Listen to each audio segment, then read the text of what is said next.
He had $23,000 in savings, and he became broke.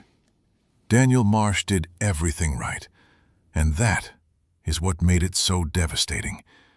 Every Friday, automatic transfer, $400 straight into savings.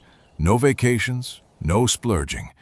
While his co-workers ordered lunch, Daniel packed leftovers.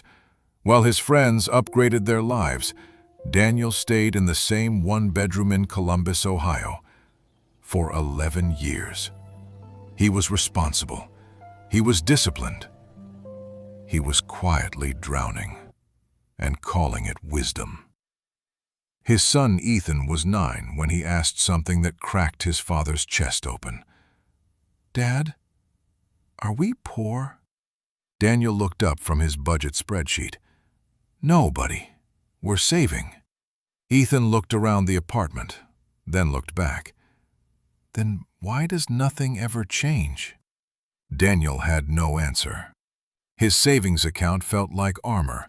Every dollar inside it was proof that he was a good father, a smart man, a prepared human being. What he didn't understand, what nobody ever told him, was that his armor was melting.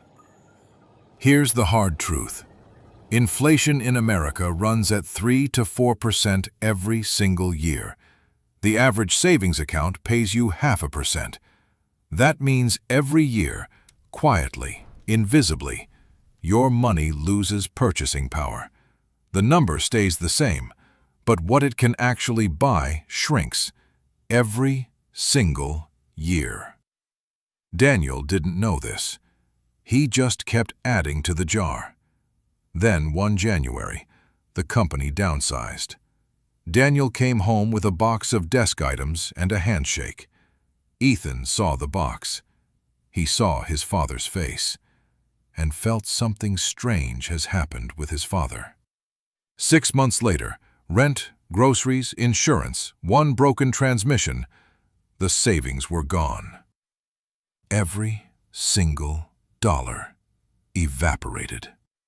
Daniel sat in a grocery store parking lot, staring at a balance of $211.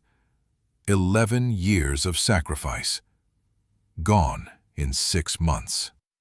That weekend, Ethan suggested they visit Grandpa Roy in Dayton. Daniel almost said no. He was too ashamed. But they went. Roy was 74, still sharp, still steady. He listened to the whole story without interrupting once, then leaned forward and said 7 words that rearranged everything. "You stored money. You never grew it. There's a difference, son, and that difference is everything." Roy settled back. "I bought my first rental property with $4,000 in 1987. That same house paid your grandmother's hospital bills, your uncle's college, and still writes me a check every month. I didn't save my way to security. I built it." $1 invested in an S&P 500 index fund in 2010 is worth over $6 today. That same dollar in a savings account, worth less than the day you deposited it. The difference between building wealth and storing it isn't your income. It's your direction. Ethan looked up from the porch steps and asked, "So, saving money is bad?" Roy smiled and shook his head slowly. "Saving is the seed, son. But a seed sitting in a jar forever never becomes a tree. You have to plant it." Daniel drove home different that evening. He started small, embarrassingly small. $50 into an index fund, a library book on real estate. One evening, Ethan found his dad at the kitchen table, not counting what was lost, building something. "Dad, what you doing?" Daniel looked up. For the first time in a long time, he looked like a man with a future. "Making our money work for us, buddy, not the other way around.